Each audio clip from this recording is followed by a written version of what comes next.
Hello. Thank you so much for joining us today at the start of the Dean's Honor Symposium. We're glad that you're here. My name is Allison Lichter Joseph, and it's been just a really tremendous pleasure to be working over the past 4 months with this group of scholars, artists, intellectuals, and creative practitioners on building a panel that really celebrates and explores the ideas of alternative community building. Today, you'll be hearing from Ellie Cope, Julia St. Clair-Voiers, Emma Letcher, and Maria Paz on a series of conversations they're hoping to invite you to have with them about what it means to create engaged, active, and fertile spaces for creating community. We'll be trying to create some community of our own through conversation that will take place after their presentations, so please think of your questions and hold on to them until we've all presented. And we've also tried to create a little community today by bringing in homemade food. So each of our presenters has brought some food to share: rice and beans, banana bread, kale salad, popcorn. So we'll have time to enjoy that together as well. There are panels today at 2:30, 3:45, and 5 o'clock here in this room and in the Star Foundation Hall. So please check your program for other panel descriptions and locations. And this presentation will end promptly in 1 hour to allow transition to the next panel. So before we begin, I just want to thank, on behalf of this group, the group of students and their advisor who volunteered to view our presentations twice over the course of the semester, and they've offered really vital feedback and guidance. Their guidance was invaluable to the work that you'll see today. So if those students are here today before we begin, would you just stand and let us recognize you? Thank you so much. Great. Okay. So with that, we'll begin. Yes.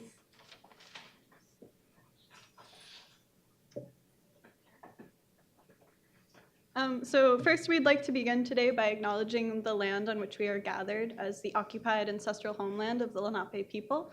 So please join us in honoring their community, their elders past and present, as well as future generations.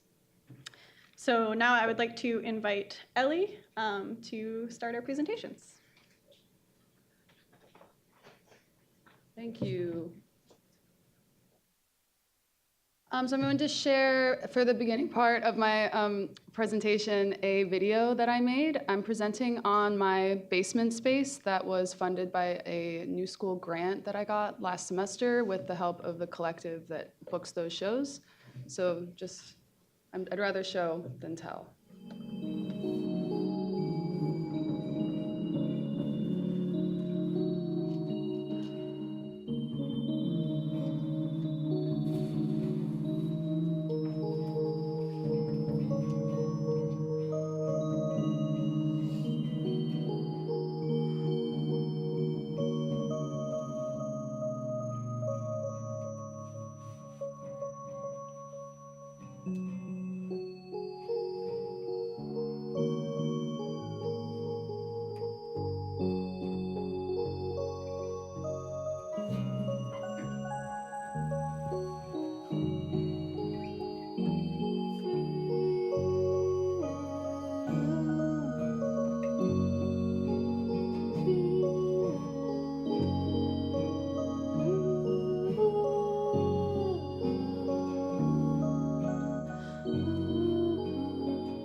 We were lying in bed, loving each other to death. Your head upon the pillow, you said, why must we be apart? And why not a single mind and heart eternally?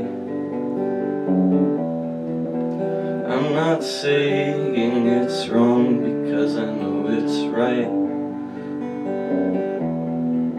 I guess if we were spheres of light, perhaps you could collide with me. Then it will never be my love goodnight.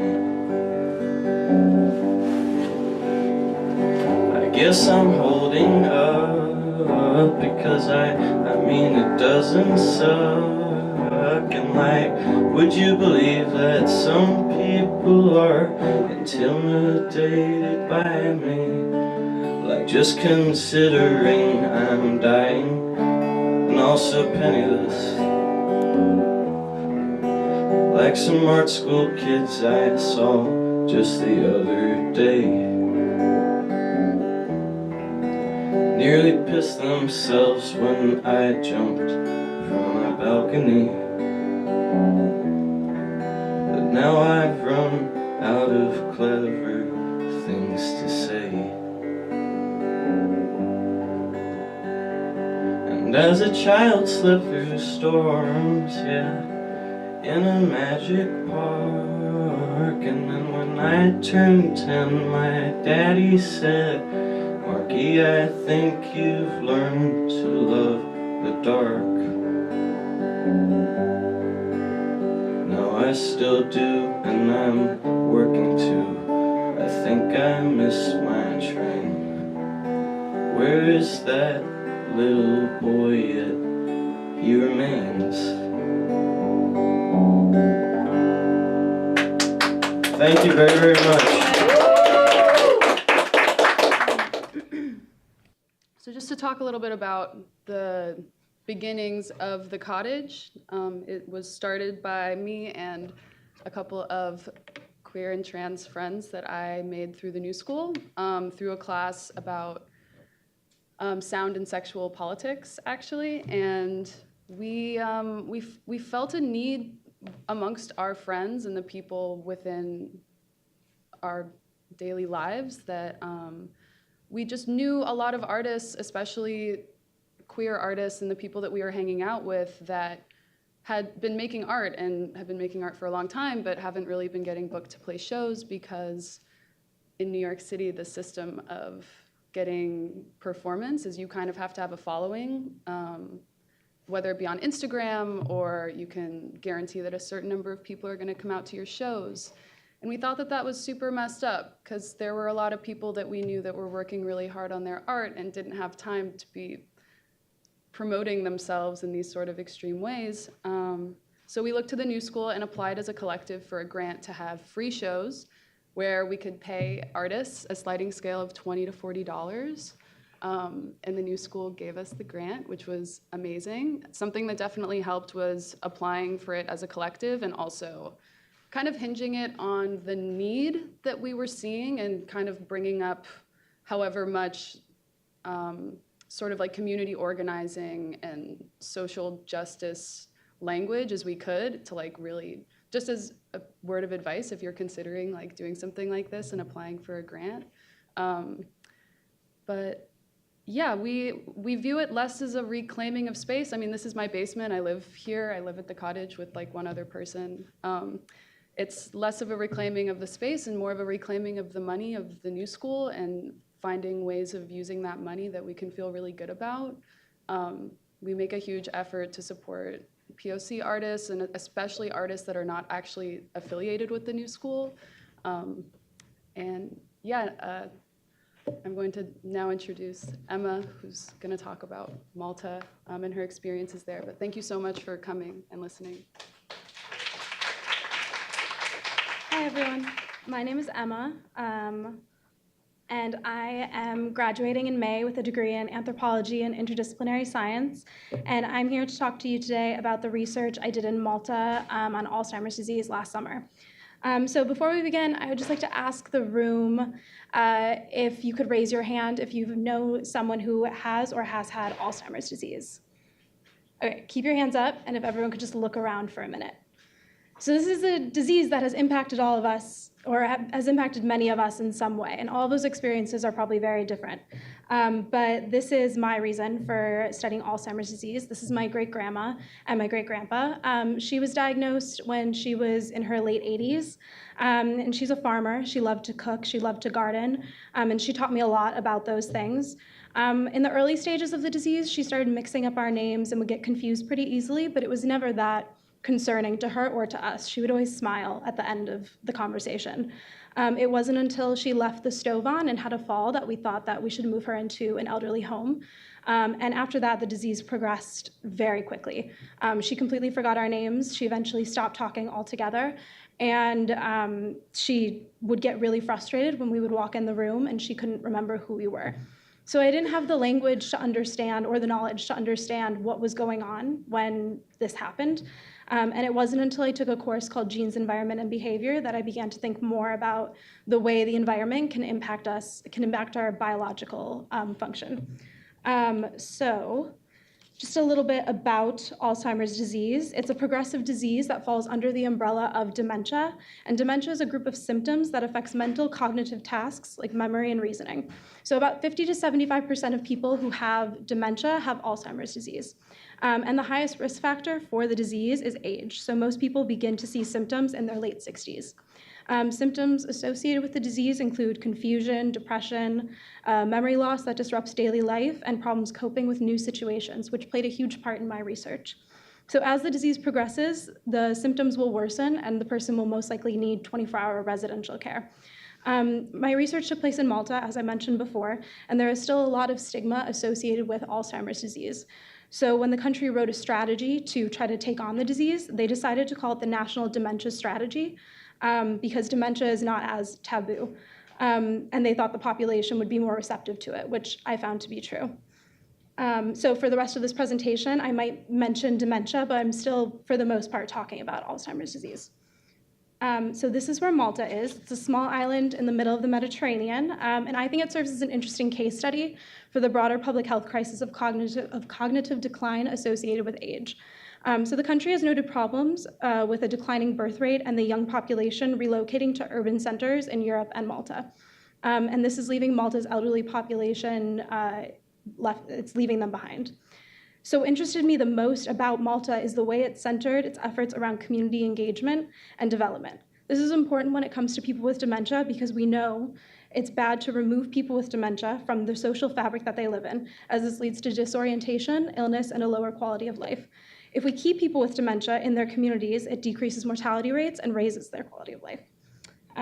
So Malta has created an ideological community to kind of take on this problem of dementia. They call the community dementia-friendly, which basically means that the people who live in the community have engaged in educational seminars and that have talked about symptoms associated with dementia and the care that can be given to people who have dementia.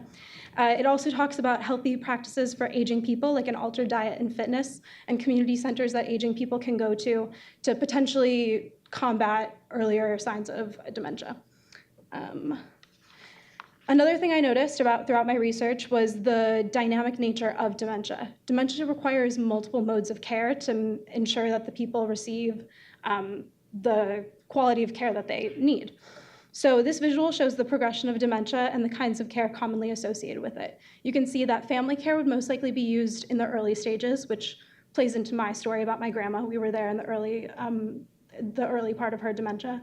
Moderate care would include a home nurse, and residential care is when it becomes too severe and they need 24-hour care.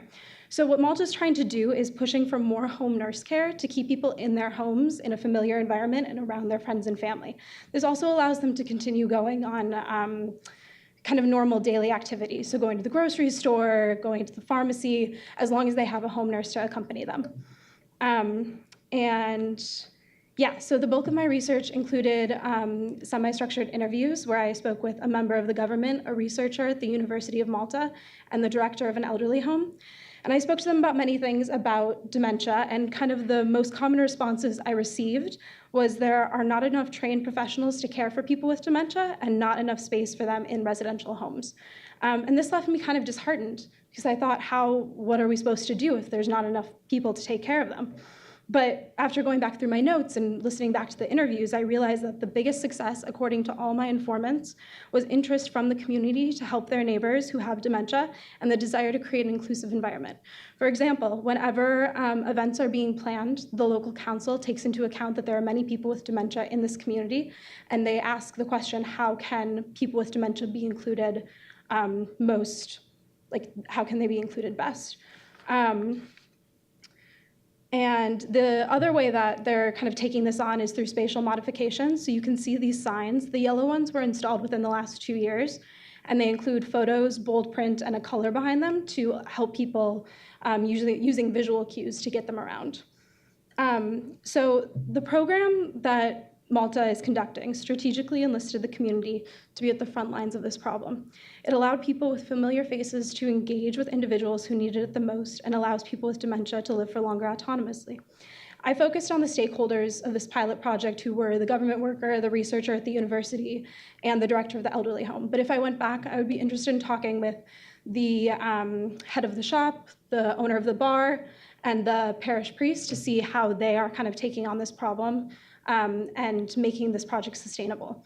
One thing I do want to say before I end, all of this is not to say that nursing homes are bad or they're a problem and people shouldn't be going to them. I think that what my family did was what they knew they should do with the resources that they had, and that's fine. We didn't know any better. But what this project represents is a radical way of including the needs of people who would otherwise be excluded. And I want to thank the Eugene Lang Opportunity Award for this opportunity and my advisor, Katun Shamani, for everything. And that's it. And now I'd like to introduce Maria.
Hello, okay. Welcome to the DHS, Department of Homeland Security, where the Lord makes us feel right at home.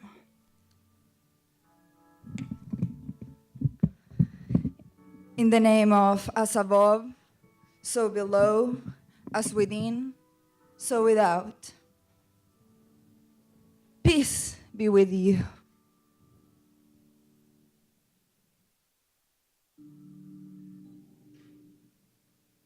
Mark chapter 5 from verses 2 to 10. Jesus was met by an unclean spirit who had his dwelling among the tombs, and no man could bind him, no, not with chains,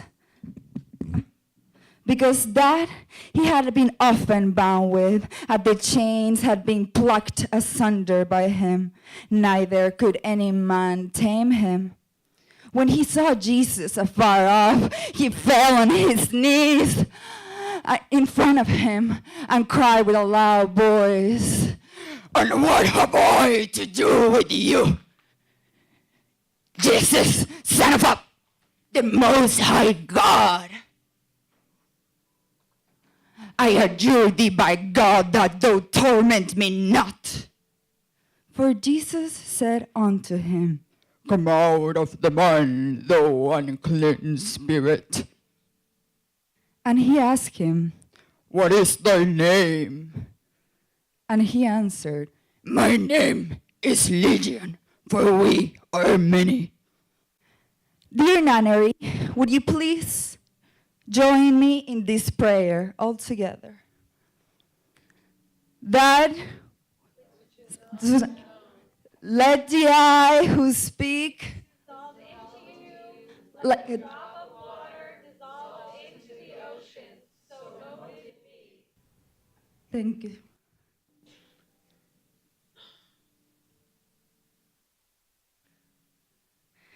In September 11, 1973, the first avowed socialist elected into the office of president of a nation-state, Salvador Allende, took his life away after being overthrown by a bloody coup d'etat backed by the United States. According to the Church Committee report, Richard Nixon and his national security advisor, Henry Kissinger, commanded the CIA to make the economy scream by cutting ties with Allende's government. The economic crisis was induced to justify the coup, which installed the dictatorship of a fascist military junta that applied the neoliberal currents of shock that Ronald Reagan's advisor, Milton Friedman, prescribed as a medicine. While in 1973, Kissinger received a Nobel Peace Prize, Chile received a coup that Friedman referred to as the miracle of Chile, namely an apparent celestial intervention.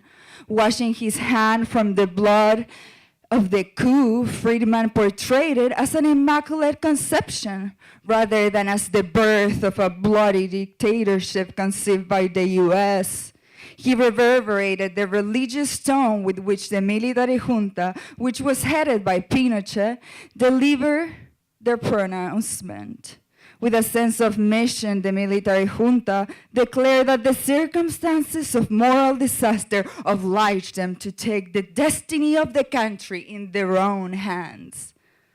September 11 was one among many coups of the Cold War's US-sponsored imperialist Operation Condor, which nested military juntas throughout the southern cone of South America to put countries gone left in the right place. As an heir of the Spanish Inquisition, Operation Condor profiled a racialized internal enemy. This internal enemy was clandestinely hunted down, detained, and interrogated with torture techniques meant to establish the grounds for confession. At the heart of every confession lied a purge, which in this case was not the purge of the sins, but the purge of their bodies, which were being systematically disappeared. Operation Condor preserved the supremacy of white values inducted by the Spanish crown, which aimed at ethnically cleansing the territories of heretics it colonized. Indeed, Joaquin Lago, the commander-in-chief of Chacabuco concentration camp, spoke of it not as a camp, but a sort of purgatory as a site of spiritual cleansing. At Chacabuco, political prisoners were forced to perform Christian rituals, such as participating in Mass and Christmas caroling. From these Christian invocations, one can see how Operation Condor remains vividly bound to the residual colonial past that sustained the settler colonial state of Chile, which has been occupying indigenous territories from the get-go. In more recent years, in order to address these issues, a group of ex-political prisoners and memory workers who did not know each other previously formed a theater collective to encounter each other and to give an account of their daily life at the camps and torture centers.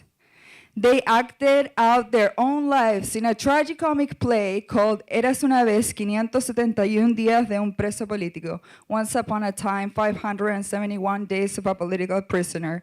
This collective, which includes Manuel Paredes, Mario Arrieta, Gabriela Holguín Pizarro, Nelly Andrade, Roberto Nicolás Castillo, and Patricia Requena, is called La Escotilla. An escotilla is a passage that leads to the bleachers of a stadium, in this case, the National Stadium, which the military junta turned into a concentration camp. Not only does this theater collective carry the name of this passage, which was used as an interrogation and torture cell, but they also performed the play at this very site in 2013. The play specifically took place at Escotilla número 8, which is the only part of the stadium that has not been renovated. Rather, it was arrested as a relic of a past that Patricio Edwin attempted to leave behind to emphasize the apparent transition to his democratic government by turning the stadium into the largest voting center in the country. By reenacting their lives as prisoners at the scene of trauma, La Escotilla animated the remainder of the concentration camp in order to exhume the memories that have been occluded but nevertheless bubble up to the surface as they repress. In the play, the collective shows how the wound of trauma left by the dictatorship has not scarred over, but rather remains gaping and filled with pus. This is to say, La Escotilla points out that this wound has not been sutured as the dictatorship continues masked behind the facade of a democratic republic ruled by the still valid constitution signed by Pinochet. In order to lift each other up when falling apart and to not reproduce the effect of terror with which the state sought to paralyze them, the ex-political prisoners poke fun at the nonsense of it all through the satirical role-play of governing bodies and governed bodies, of those who watch over and those who are under watch. The hierarchical relationship that is mutually constituted by these bodies is maintained until the governed body refuses to take orders. Because as the prisoners say, in order for a king to rule, a vassal is necessary. Vassal. Throughout the play, there are titles of the governing bodies that give orders and the governed bodies that take these orders change according to the form of government, such as monarchy, democracy, and dictatorship. La Escotilla collapses a tragedy introduced by the governing bodies into a dark comedy. They speed up this tragedy that threatens to lengthen their hours through the gender-fucked impersonation performed by the ex-political prisoner, Patricia Requena, whose drag king persona is Watusi.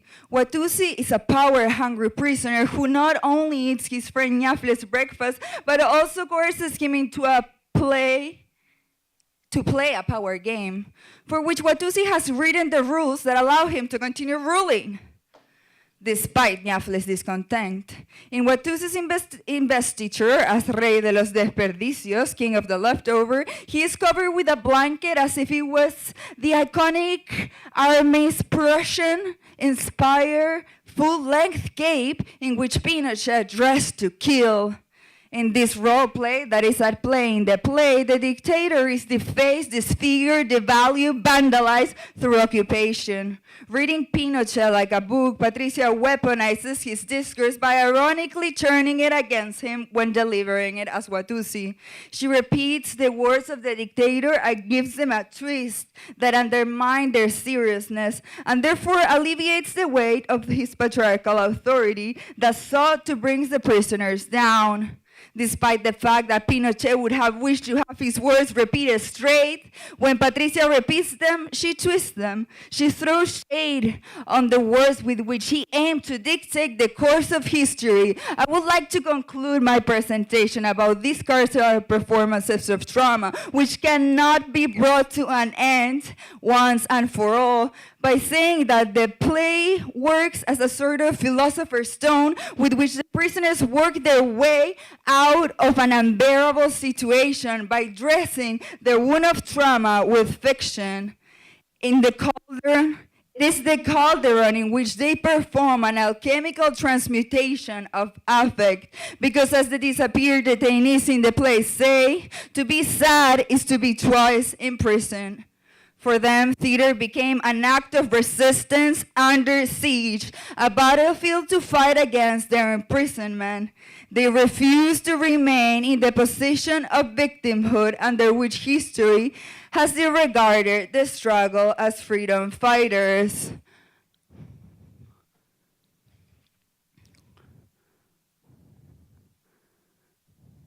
Without further ado, it is time to redeem your soul.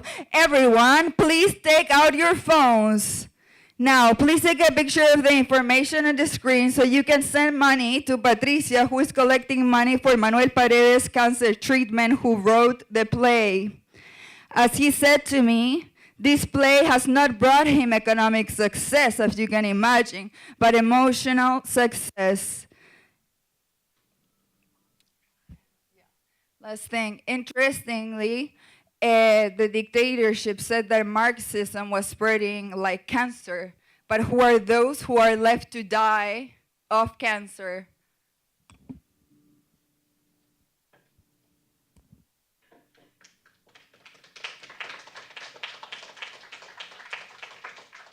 So my name is Julia. I use she, her pronouns. I'm in the dual degree program at the New School. I'm working on a BFA in photography at Parsons and a BA in environmental studies and global studies at Lang. But my main interest is really in food systems and agriculture, which I discovered through taking courses on organic gardening and working for several months on a farm.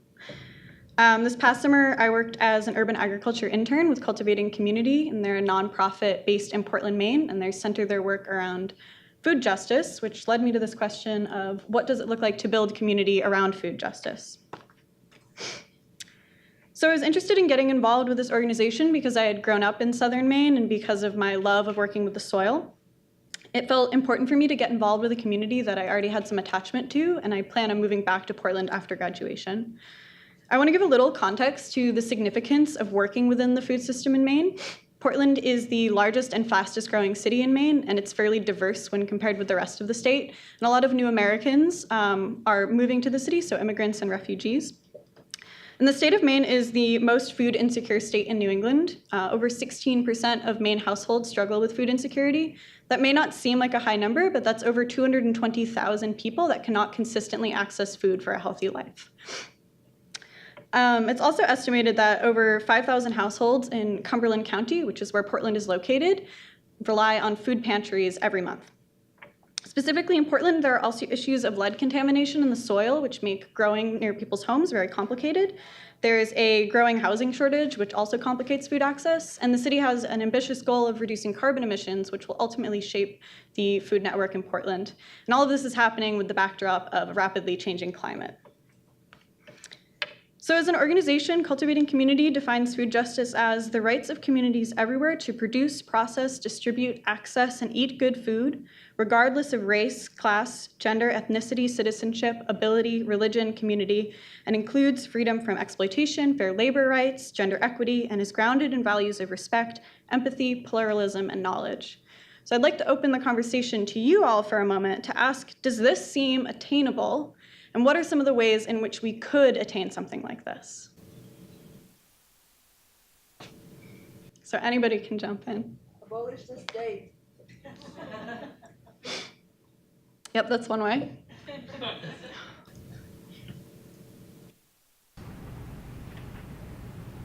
more local initiatives, community-based programs rather than, government programs are fine, but a community comes together to work on good initiatives. That's usually more powerful and more effective. Yeah, some more localized community solutions. Anybody else? Urban farming, yep, absolutely. Yeah, so I'm going to talk a little bit more about those kinds of things.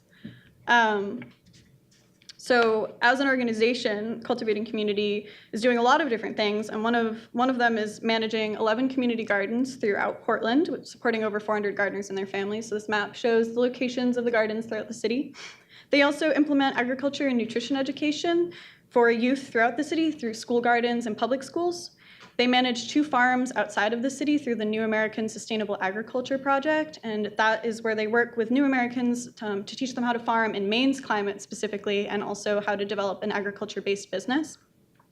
They also run a mobile good food bus, which brings fresh produce to towns in the Portland region who are struggling with food access. The organization is very clear about the work that they're doing, and they state that they operate with the knowledge that systemic oppression exists in the United States. We are walking on stolen lands, and that in particular, people of color and low-income people do not often have equal access to healthy food and land on which to grow healthy food. So it's hard for me to quickly summarize everything that this organization does, but that is because there is no one-size-fits-all solution to combating food insecurity. To build a resilient food system and a resilient community around that, there have to be a lot of overlapping parts that suit the needs of the specific community. So I worked alongside 2 other interns with the urban agriculture section of the organization, and I was assigned to several of the community gardens, which I was responsible for maintaining, and making sure that all of the gardeners in each space were supported and had equitable access to resources. So this meant a lot of time weeding, supplying seeds, transporting seedlings, and helping gardeners with their individual plots. I also did outreach for events. I worked with volunteer groups. I helped to manage the organization's social media. I photographed events and in the gardens. And I even collected seaweed from local beaches to use for fertilizer in the gardens. I want to share a few of my experiences from the summer that I think emphasize the garden as a collective space, a teaching space, and a space of celebration.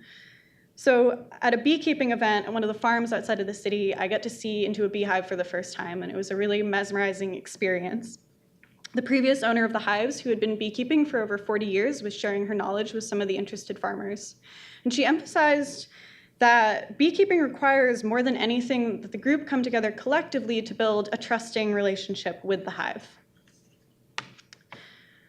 In my first week, I assisted in teaching a class on indigenous food systems in Maine to groups of 5th graders at a local public school.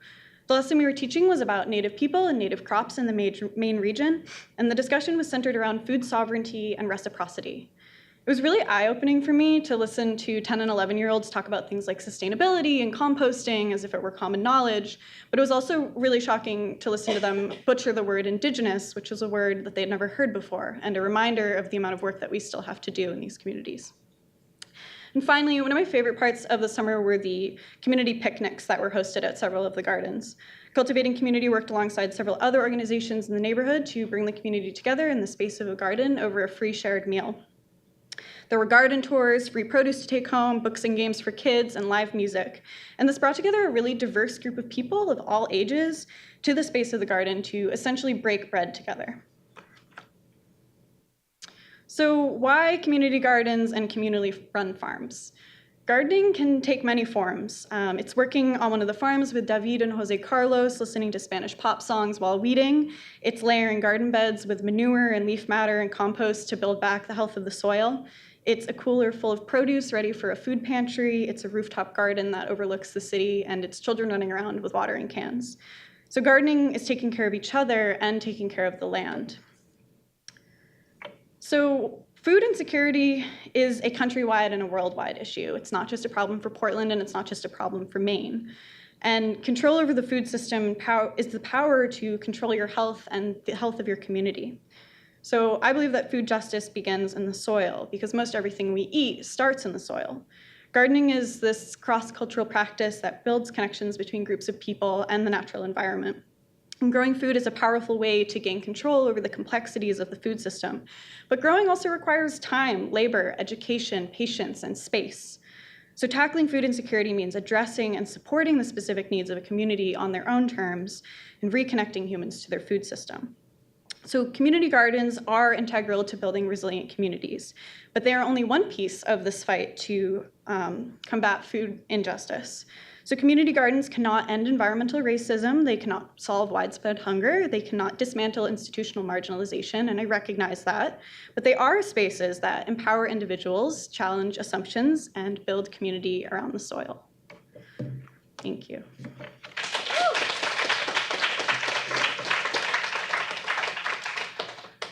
So I'd now like to invite the rest of the panel back up, and we will take questions and comments from you all. Thank you. Those were amazing presentations, and the way that you all connected it to community was very strong and unique and really illuminating. And I was wondering if I could ask a question to Julia in particular. It's Julia, right? Since you're looking at a community that has both the urban and sort of the more rural, did you come across people thinking about the sort of ex-urban, this notion that some of the waste that happens through either food management or growing actually sort of ends up being sort of the problem for the rural community, and sort of thinking of that movement from urban to rural back to urban as sort of like almost a landscape of biodigestion that does not always sort of take into account people's geographical connection? Yeah, absolutely. So Portland is a really small sort of congested city, so a lot of people that work in the city are actually coming from these more rural regions. And I guess thinking about addressing waste, there is a program in the city called Garbage to Garden, which collects waste, basically picks up off the curbside, just like garbage, and they take it outside of the city to be processed, and then it's returned back into the city for people to use in their gardens and stuff. So that's just sort of one of the ways in which they're thinking about the way that waste is produced at sort of this mass rate within the city, and sort of does fall on these outside and surrounding communities to be responsible for it. Yeah.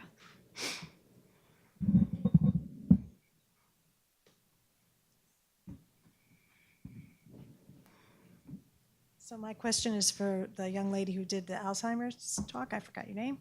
Do you think that, first I want to know what made you choose, how did you find out about this project in Malta? There is a field school in Malta specifically for anthropology students that allows you to go and conduct your own research project. So I went there because I wanted to apply some of the skills I learned in class to the field. But this seems like a really unique program and unique way of dealing with dementia, the way they do it in Malta. And do you think that any of that is applicable here? Yeah, that's the question I always get, and it's a hard one to answer. The village, quote unquote, works well there because it's very small and everything's centralized in one city block, basically. It's very, very small. There's only about 700 people living there.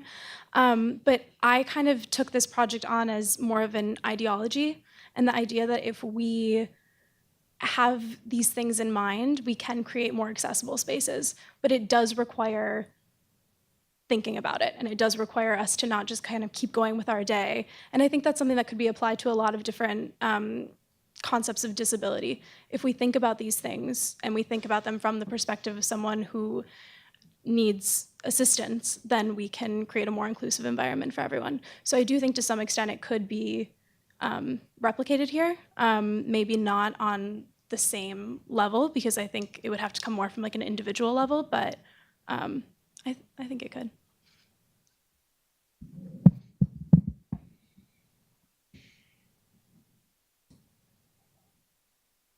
There's one back. I'm so curious about the cottage, and I'm just wondering what are the logistics of having this space actually in your home as well?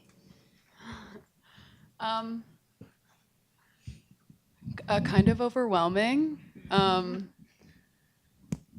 It's basically just a community space on Fridays. We leave the door unlocked. There's meals for kind of similarly today, actually 10 to 50 people, which is kind of overwhelming also in itself, not knowing who's going to show up, having an open door, not having a system of RSVPing, but all of these details were voted on by the collective. We wanted the open door. We wanted meal for 10 to 50 people. We wanted all of that. So the logistics of having it at my house are on Fridays. It's not really my house. It's something else. Yeah.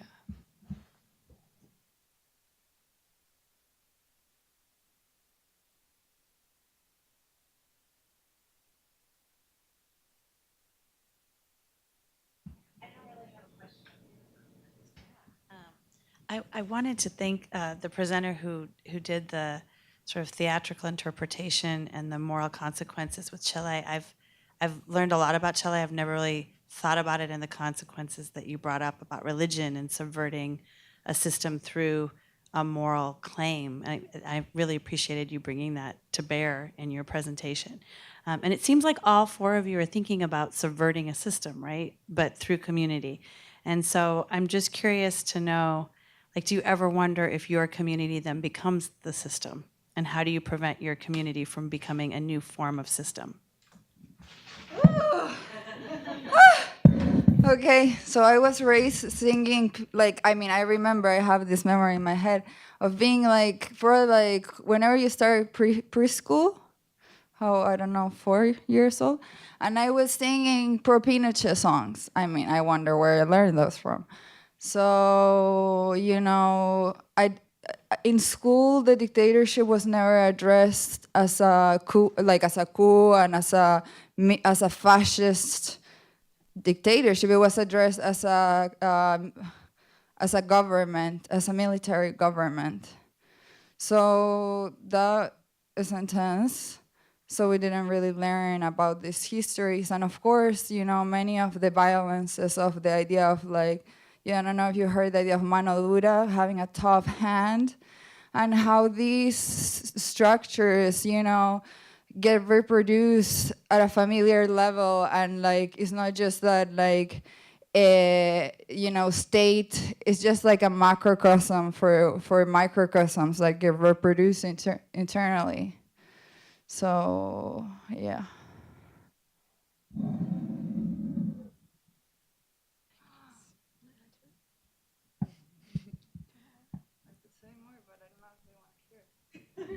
Do you guys want to hear it? I think you should share. We got time. Okay, so you know, I've also been hallucinating since I can remember. And the other thing that strikes me is how, you know, as Fanon said, the colonizer, which of course I am one, like, you know, living in the U.S., but yeah, like basically my education is sustaining the poverty that the prisoners bring up onto the stage. So Fanon says that the colonized strategies to attack the colonizer at a systemic level, but also meaning at the levels of the nerves. So, which, you know, it's kind of how I feel sometimes spellbound to these stories. Yeah.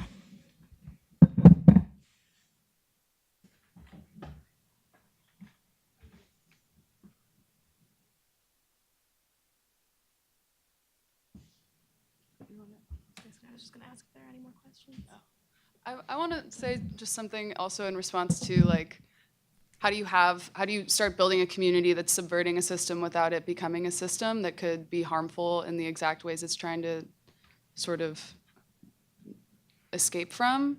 And I think that definitely came up with the collective just in the action of calling it like a queer and trans collective. Like it's a problem in identity politics, period, is if you're trying to address a need in a way that brings in people's identities, how are you going to not reproduce that same system by having your first step be a categorization and have it be like an identity?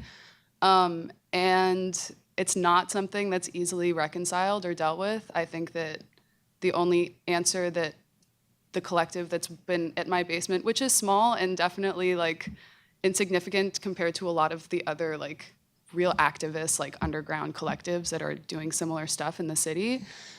But I think that it takes time to think it through, and it takes people, like a group of people all talking about it and sharing ideas to like try to address that, but I think that that's kind of the paradox of a lot of organizations, and I think it's a really good question.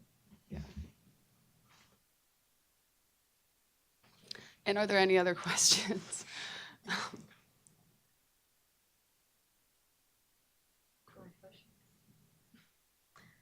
Well, Yeah, great.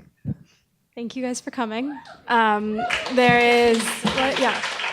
Before you clap, there's a lot of food in back. Please eat it. We don't want to take it home with us. Like, please eat it. And Take it to go. take it to go. And there are more presentations after this, and they're going to be really great. And thank you again for coming.